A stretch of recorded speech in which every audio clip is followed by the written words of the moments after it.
것이 교도갑니다.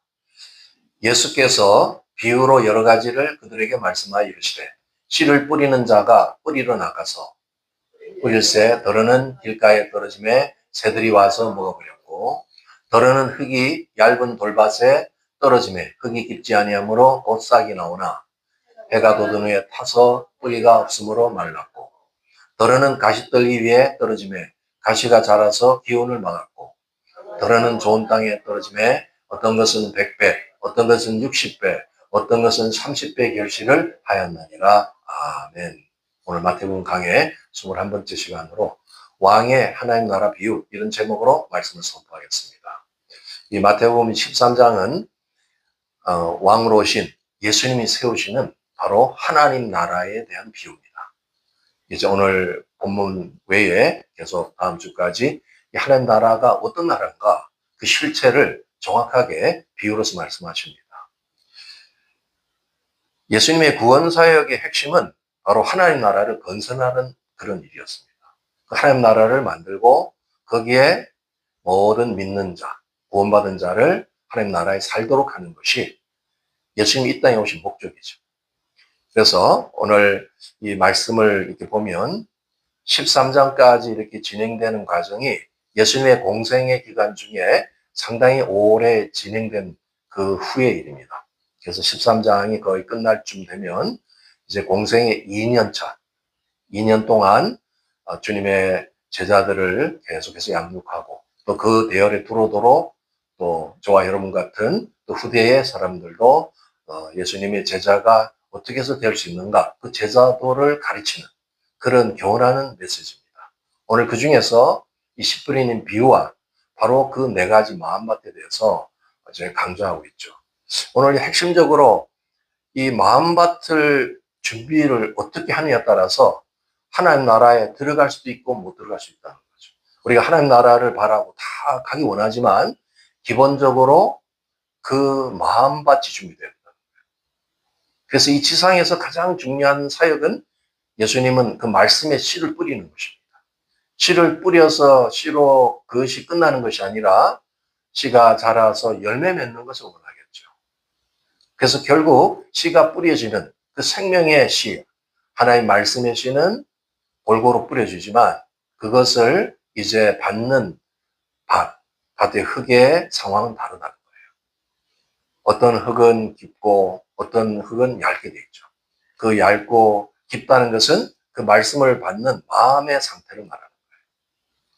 깊은 마음 상태를 가졌다면 이제 그 말씀이 더 풍성히 자라서 천국의 말씀을 더 많이 맺게 될 것이고 흙이 얇은 바로 마음 상태가 얇은 사람은 그 가지고 있는 하나님의 온전한 나라 그 메시지도 잃어버릴 수 있다는 거예요. 그래서 결국 우리가 계속 강조하고 있는 것은 하나님 나라에 다 들어가기 원하지만 하나님 나라에 들어갈 수 있는 진정한 그 마음밭을 준비해야 된다. 오늘 그것이 무엇이냐 주님께서 밝히고 계세요. 예수님은 어떤 비유를 하실 때 그냥 막연한 비유를 하지 않습니다.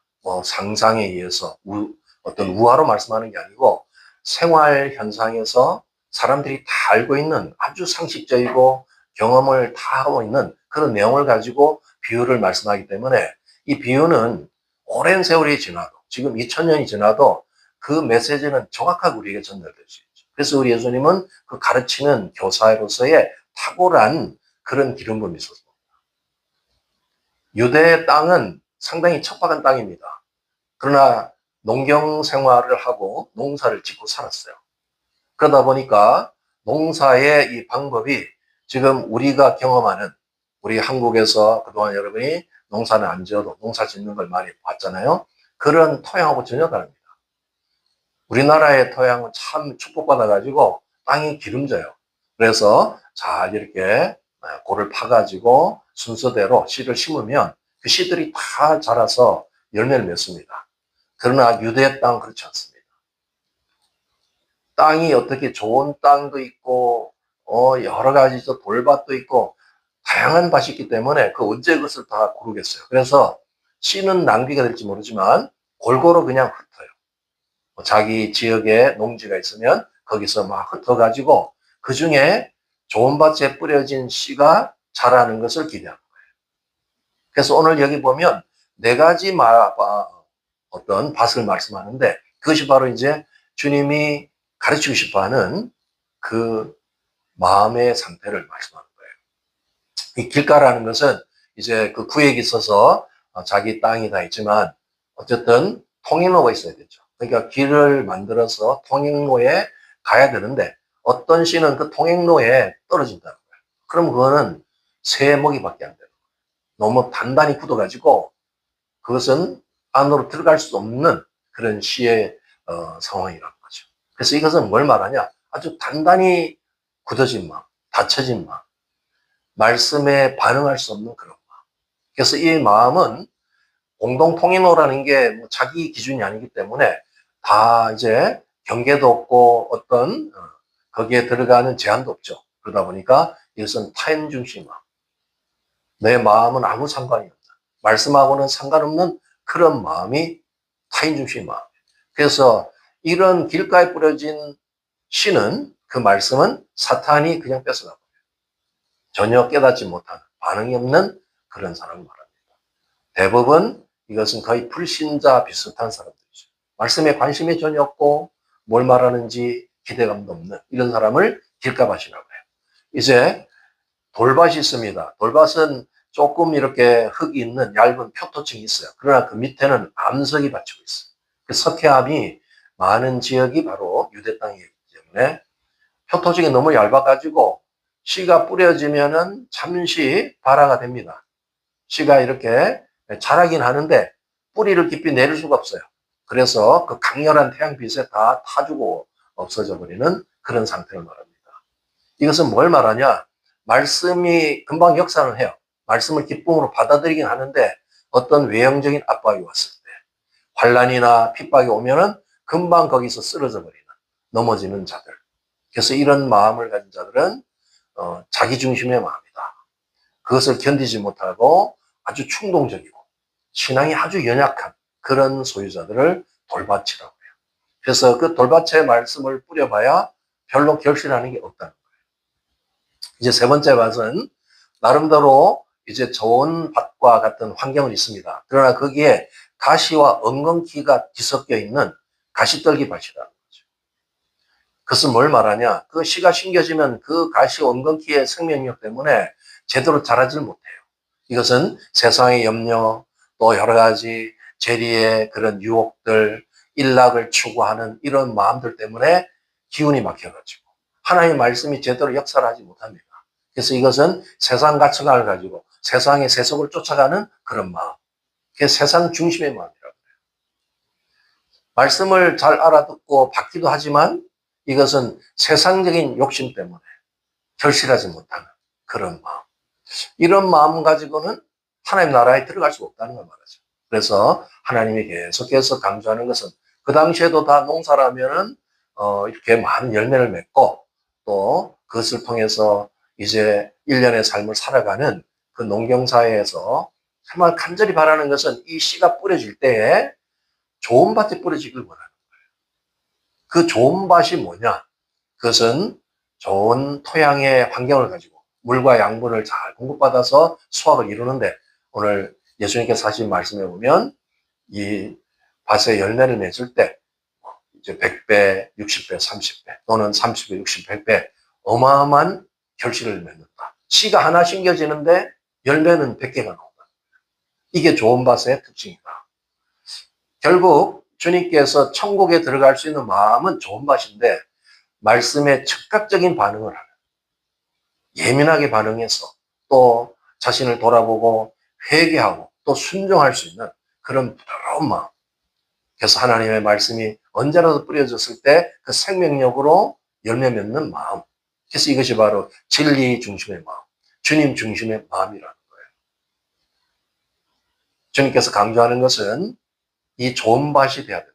그래서 언제나 말씀이 떨어질 때 천국의 그 귀한 메시지, 그런 살아있는 생명의 말씀이 떨어질 때 그걸 잘 깨닫고 그걸 가지고 순종하고 때로는 인내해서 그 말씀을 이루는 자, 이게 좋은 밭의 사람이다.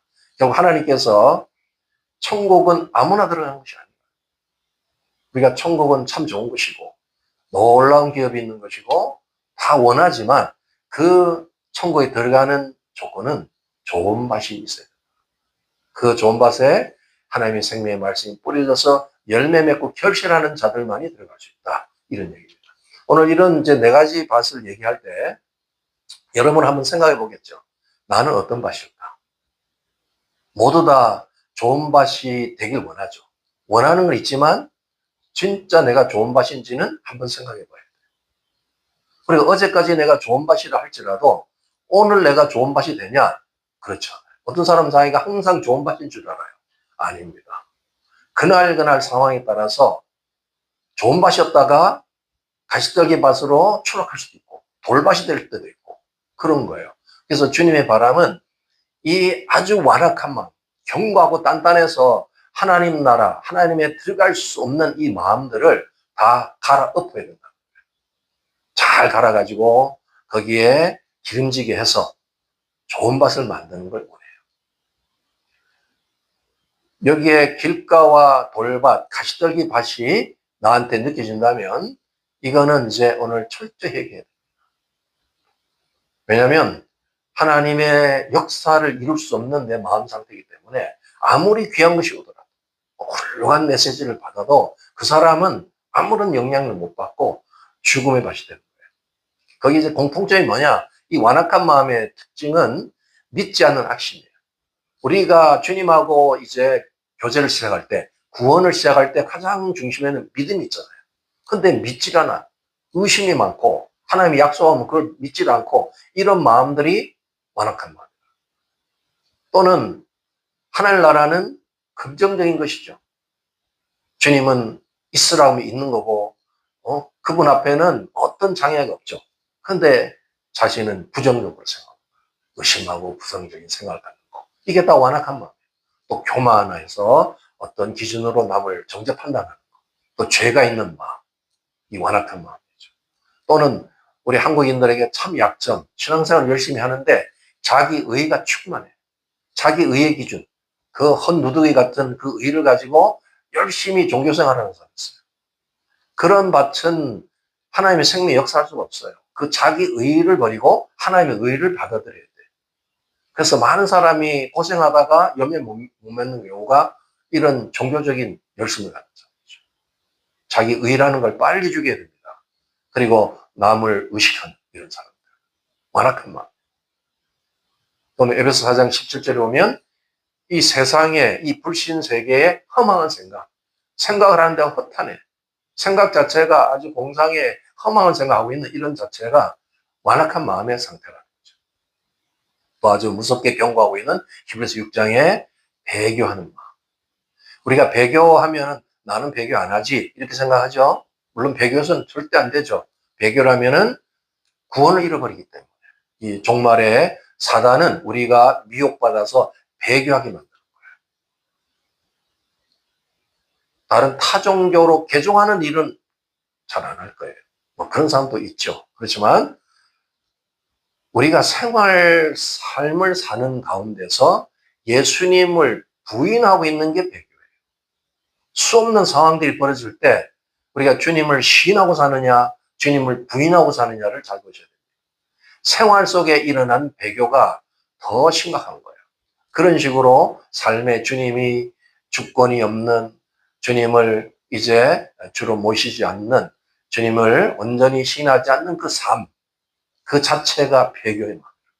그런 사람은 진짜 위기가 왔을 때, 적그리스도 통치해서 막 위협할 때 다 배교해버려요. 그래서 지금 철저히 그런 마음이 있다면 갈아엎어야 됩니다. 주님이 말하는 아름다운 결실하는 마음. 그게 주님이 오늘도 바라십니다. 네가 천국에 들어오고 싶으냐? 나의 귀한 생명의 말씀, 이 주옥 같은 이 메시지를 네가 듣고 그것을 결실할 수 있는 마음이 먼저 준비돼야 된다. 씨가 잘못된 게 아무것도 없어요. 하나님의 나라의 말씀은 완벽한 것이지만 그 마음 상태 때문에 결실을 맺고 못 맺는다는 거예요. 그래서 우리가 이 비유는 그냥 잘하는 비유지만 우리 삶에 늘 적용돼야 돼요. 한시라도 놓쳐서는 안 돼요. 우리가 잠시 방심하면 우리의 마음은 그냥 완악한 마음으로 전락해버려요. 그러니까 오늘도 여러분이 좋은 밭이 돼서 이 자리에 왔을 줄 믿습니다. 저는 그렇게 기도해요. 혹시 그렇지 않고 왔다면 오늘 예배 중에 또 기도하는 중에 완전히 갈아엎어야 됩니다. 속으로 막 기도하셔야 돼요. 어떻게 우리는 말씀을 들을 때, 말씀을 이렇게 묵상할 때 진정한 좋은 밭으로 준비될 수 있을까? 그 요령을 같이 한번 좀 나누겠습니다. 개인적으로 큐티하고 말씀을 읽고 묵상할 때도 적용해야 되고, 또 이렇게 공적인 말씀을 듣는 이 설교 시간 같은 경우에 너무 중요하잖아요. 왜냐하면 한 주 삶에 하나님께서 주시고 싶은 메시지를 집약해서 주는 그런 시간이기 때문에 좋은 밭이 돼야 돼요.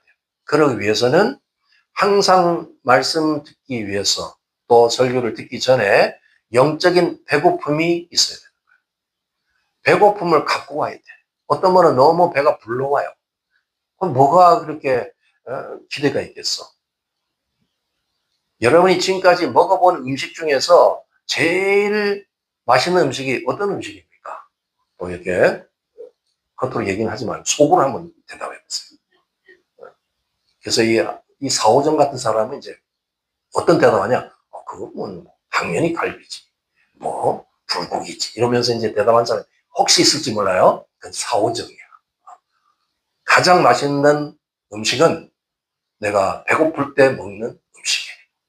배고플 때는 뭘 먹어도 꿀맛이야. 여러분 배고프셨죠? 아직 배가 안 고파. 그러려면은 한 3일만 굶어 먹었어요. 그냥 눈앞에 뭐든지 왔다 갔다 해. 네? 먹어보세요. 얼마나 맛있는지. 저도 이제 금식을 처음 훈련하고 그 정말 죽 하나 먹는데 그 죽이 얼마나 그 달콤한지 그런 거예요. 그러니까 말씀을 듣는 자세가 너무 우리는 아는 게 많아요. 지적으로 아주 충만해. 그래야 기대감이 없어. 그러면 그날은 말씀을 볼 때 열매가 없어요. 좋은 밭이 아니야. 완악한 마음이야. 그러니까 말씀을 듣기 전에 그런 배고픔, 갈망이 있어야 돼.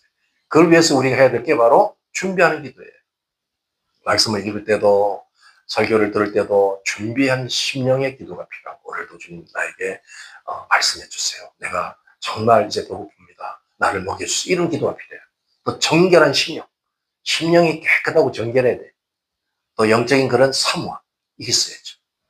우리가 예배를 많이 드리는 것도 좋지만 사모함이 없는 예배를 자꾸 드리면 이게 이제 타성이 젖어가지고 나중에는 종교인으로 전락합니다. 정말 위험한 거예요. 여러분이 한 번을 드리든 10번을 드리든 그때마다 그 사모함. 주님이 그 자리에 우리와 함께 해주시고 우리를 주권적으로 인도해 주시고 임재해 달라고 그런 사모함을 가지고 오셔야 돼요. 오늘 다 그렇게 사모함 가지고 오신 줄 믿습니다.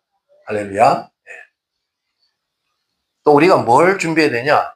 말씀을 우리가 들으려면은 들을 귀가 필요해요. 지금 영적인 귀를 말하는 거예요. 물론 귀도 있어야 돼요. 영적인 귀, 이 들을 귀를 준비해 와야 된다. 귀 안에 기지가 가득 차 있으면 소리가 잘 안 들려요. 그러니까 귀를 파와야 돼. 깨끗이 그것을 처리하고 와야 돼. 그게 바로 회개의 심령. 내 속이 시끄럽고 그러면 안 들려요. 그래서 집중력이 필요한 거예요. 말씀을 듣기 위한 그런 들을 귀를 가지고 사람의 귀를 갖고 오라는 거예요. 잘 들을 수 있는 집중력이 필요합니다. 여기 이제 한자성어로 우이독경이라는 말 있잖아요. 어떤 사람은 소기를 갖고 와. 말씀을 들어야 되는데 소기를 갖고 와가지고 엄매 그러겠다 이게. 우이독경이 무슨 말이 알죠? 소기의 경읽기. 저기 이제 그림이 나와 있는데 소를 앉혀놓고 지금 공부시킵니다. 현자가 아주 경전을 갖다 놓고 읽으면서 소한테 계속 가르칩니다. 소가 참다 어떻게 하겠어? 나중에 음매하고 도망가 버려요. 그게 우의독경이라는 얘기예요. 우리가 말씀을 들을 때는 반드시 깨끗한 심령을 가지고 있는 집중력 있는 그 귀를 가지고 있어야 돼요. 그게 들려야 돼요. 잘 들리고 잘 볼 수 있는 게 바로 주님이 우리에게 바라는 그 좋은 마음밭이죠. 또 우리가 설교 시간에는 민감해야 됩니다. 영이 깨어나야 돼요. 하나님의 말씀은 영이죠. 하나님도 영이시고 하나님의 말씀도 다 영이야. 그러니까 우리가 영혼육이 있기 때문에 영을 그 시간에 활성시켜야 돼요. 그래서 여러분이 영이 잘 안 깨어나고 영이 잠들어 있는 사람들은 와서 소리도 막 질러야 돼요. 그래서 막 간단하게 우리가 외치면 돼. 나 영아, 깰져다. 나영아 깰져다. 한번 해보세요. 나영아 깰져다. 나영아 깰져다. 나영아 힘을 발하라. 나영아 힘을 발하라. 하셔야 돼요. 그 영을 막 깨워요. 안 그러면 혼이 쓱 가가지고 영을 확 눌러버려요. 어떤 사람은 육체가 너무 막 밥도 문장 먹어가지고 힘이 세가지고 영을 눌러버리면 안 되는 거예요. 그래서 이 예배 오기 전에는 조금 덜 먹고 힘이 조금 없는 상태에서 영을 활성시켜서 와야 되는 거예요. 그리고 그 시간에 집중적으로 영이 반응해요. 막 오면 나한테 막 와닿는 말씀 있죠. 그러면 그 공감이 되면 아멘, 아멘 하면서 소리를 뭐 크게 안 내도 상관없어요. 아멘 하나 하는 거예요. 그동안 아멘 몇 번 하셨어요? 저는 보면 여기 참 안타까운 게 아멘 안 했어. 아멘. 그 아멘은 그렇게 될 것입니다. 주님 약속대로 될 것입니다. 막 나한테 해서 확신을 시키는 믿음의 그게 반응이잖아요. 그 좋은 밭은 아멘, 아멘 나와요. 쓸데없는데 아멘 하면 안 되지만 계속 아멘 하셔야 돼요. 그게 영을 깨우는 거예요. 영이 그렇습니다. 주님 그렇습니다. 요한복음 6장 68절 한번 같이 읽겠습니다. 시작. 시몬 베드로가 대답하되 주여 영생의 말씀이 주께 있사오니 우리가 누구에게로 가오리까? 이 대답은 아주 명대답이었어요. 사실 예수님도 이렇게 사역하다 보면 좀 실망할 때도 있잖아요. 예수님은 하나님의 의인으로서 완전한 구속자로 오셔가지고 그 우매한 사람들 깨우기 위해서 말씀을 전하시고 천국의 비유를 가지고 얼마나 또 상세하게 가르쳐주고 그러는데 능력도 나타내고 기적을 나타내고 그 사람들은 기적만 오병이요 그러면 막 먹을 거 있으니까 막 우르르 따르다가 또 이제 조금 심각한 얘기를 해요. 천국을 위해서 이 결단하는 이런 얘기하면은 사람들이 부담스러워 또 가버려. 그런 상황이 됐을 때 예수님이 탄식하는 얘기. 청중이 우르르 왔다 막 떠나가니까 너희들도 가려느냐 제자들에게. 그랬을 때 시몬 베드로가 그 찬스를 붙들고 신중에 있는 말이 나온 거죠. 주여 영생의 말씀이 주께 있는데 우리가 누구에게로 갈 것이냐. 안 갑니다. 주님이 영생의 말씀인데 우리가 주님을 절대 떠나지 않겠습니다. 베드로의 그 대답 속에는 베드로의 열망이 있었어요. 베드로가 주님을 따르는 중요한 목적이 뭐냐? 그 영생의 말씀을 사모하고 그걸 추구했다는 거예요. 베드로는 약점이 많은 사람이에요. 실수도 많이 하고. 그런데도 예수님의 수제자의 대열에 들은 것은 그 영이 주의 말씀을 사모하는 것입니다. 여러분도 주님의 수제자가 될 수 있습니다. 어떻게 하면? 말씀을 사모하고 그걸 추구하고. 세상을 추구할 것이냐, 세상의 물질을 추구할 것이냐, 영의 말씀을 추구할 것이냐 항상 기로에 있어. 물질이 나쁘다는 거 아니에요. 그런데 그 말씀을 잃어버리고 거기 가서 세상을 추구하니까 맨날 청중밖에 안 되는 거예요. 그래서 주의 진정한 내가 제자가 되기 위해서 나는 주의 말씀, 영생의 말씀이 있습니다. 오늘도 주님 나에게 말씀해 주세요. 그 말씀을 나는 붙들겠습니다. 이렇게 나갈 때 영이 깨어나는 거예요. 살아나는 거예요. 설교 시간이 특별히 중요합니다. 네, 마지막 하나 더 보고 싶은 것은 데살로니가전서 2장 13절입니다. 한번 같이 읽겠습니다.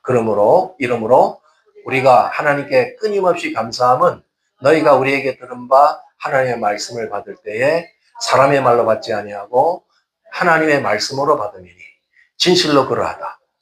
이 말씀이 또한 너희 믿는 자 가운데 역사하느니라. 여기서 지금 사도 바울이 뭘 말하냐면은 말씀이 선포될 때 그 말씀을 받을 때 사람의 말로 받지 말라는 거야.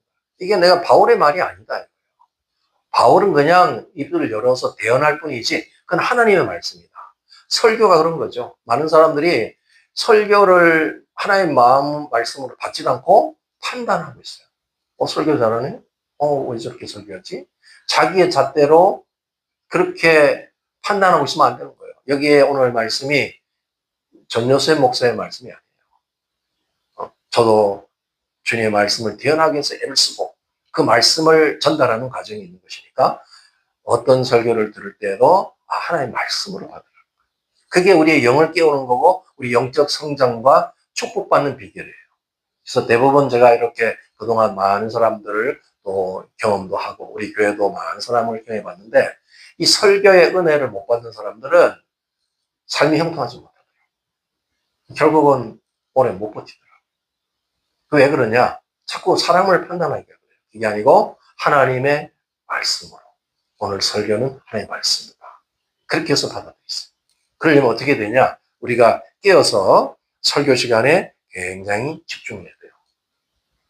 그렇죠? 설교를 통해서 오는 하나님의 말씀에 대한 그 기대감. 오늘 내가 주의 말씀을 뭐라도 하나 받아서 내가 여기서 살아나겠습니다. 내 영이 살아나기 원합니다. 그래야죠. 여러분이 음식을 먹어도 뭐 한가 이렇게 좋은 걸 먹으려고 애를 쓰는데 하물며 우리의 영혼을 살리는 방법은 그 살아있는 말씀을 내가 잘 받아들이는 기대감이 있어야죠. 그러니까 어떻게 됩니까? 벌써 영의 자세, 주님을 받아들인 자세가 달라요. 하나의 말씀을 기대하는 사람은 벌써 눈빛이 반짝반짝 빛납니다. 여러분 눈빛이 지금 반짝거려요? 아니면 동태사춘 눈입니까? 얼굴빛이 밝고 기대해야 돼. 어떤 분들을 보면 너무 어두컴컴해. 기대감이 없다는 얘기예요. 오늘도 막 그냥 습관적으로 예배드리고 그러면 안 돼. 그건 벌써 이제 완악한 마음, 죽은 밭들이라고. 오늘 이런 것이 혹시 있었다면 그동안 내 예배생 한번 돌아보셔야 돼요. 너무 익숙하다 보니까 병적인 현상이 들어올 수 있어요. 나는 정말 오늘부터 다시 한번 나의 마음을 점검하고 정말 살아있는 주님의 말씀을 대면하고 그 기대감 속에서 나는 영이 살고 축복받고 성장하겠다. 이렇게 결단하기 바랍니다. 할렐루야. 이제 우리의 성령님이 하시는 역할과 아주 관련된 말씀인데 16절, 17절을 같이 한번 읽겠습니다. 그러나 너희 눈은 봄으로 너희 귀는 들음으로 복이 있도다. 내가 진실로 너희에게 이르노니 많은 선지자와 의인이 너희가 보는 것들을 보고자 하여도 보지 못하였고 너희가 듣는 것들을 듣고자 하여도 듣지 못하였느니라. 지금 그 당시에 예수님과 같이 이 말씀을 공유하고 있는 하나님의 말씀을 듣고 있는 그 사람들이 얼마나 복된 줄 아느냐를 얘기합니다. 구약에 많은 정말 진실된 선지자, 의인들이 있었죠. 하나님의 종들이 있었지만 그 메시아를 바라고 메시아가 오시길 기대했어도 그들은 직접 보지 못했다. 근데 거기 이제 오랜 하나님의 약속대로 메시아가 성취하셔가지고 나타나셔서 천국의 말씀을 그것도 육성으로 우리가 알아들을 수 있는 소리로 전달하는 것을 듣는 거, 그걸 보는 거, 너희들은 정말 행복한 사람이요, 축복받은 사람이라는 거예요. 오늘 우리는 그 2000년 전의 그 감동이 또 성령의 역사를 통해서 성경이 기록된 대로 우리에게 전달되기 때문에 이 말씀이 우리에게 전달될 때 똑같은 감동이 이루어져요.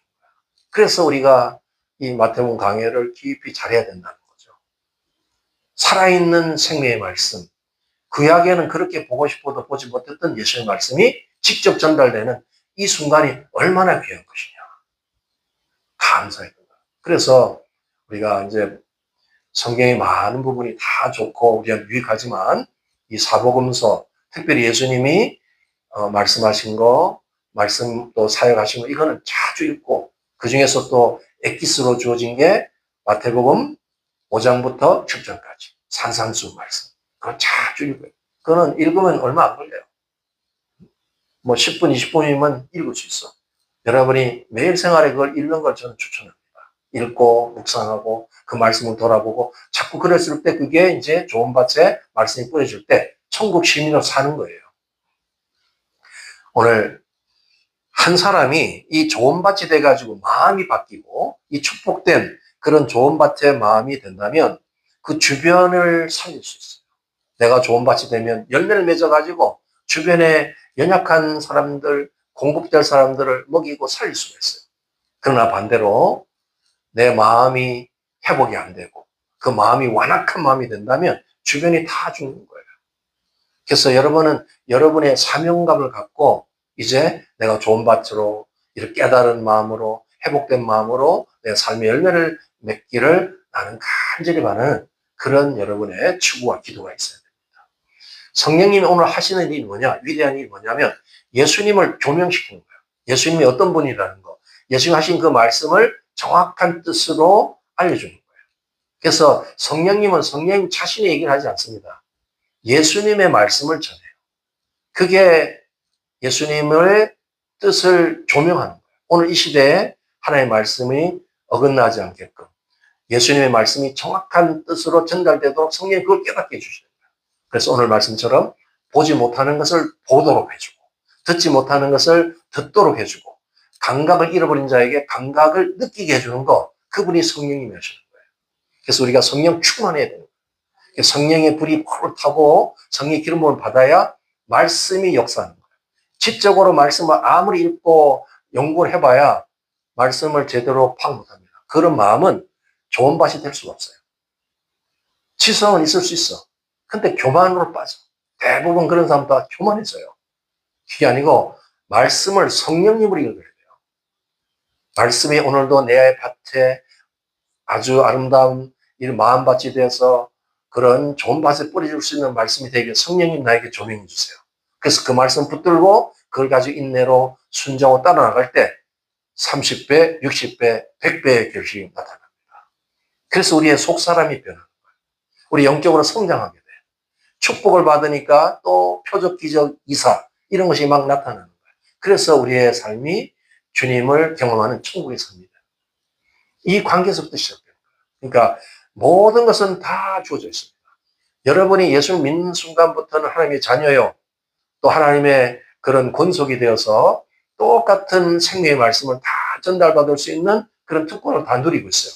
단 이제 여러분이 해야 될 일은 그 좋은 밭을 늘 갈고 닦아가지고 거기에다 물을 주고 거름 줘서 열매 맺게 하는 거. 그 성령님이 우리를 도와주고 있어요. 그 성령님의 지시를 잘 따라서 그렇게 동행해 나갈 때 말씀의 역사가 일어납니다. 그때는 상상 못할 일이 진행될 수 있습니다. 그런 일이 저와 여러분 사이에 다 일어나길 예수님 축복합니다. 오늘 말씀을 통해서 좋은 땅에 이제 좋은 땅을 잘 기경해서 씨를 뿌리고 많은 열매를 맺고 또 하나님 나라를 확장해가는 저와 여러분 되시길 예수님 이름으로 축복합니다. 예, 오늘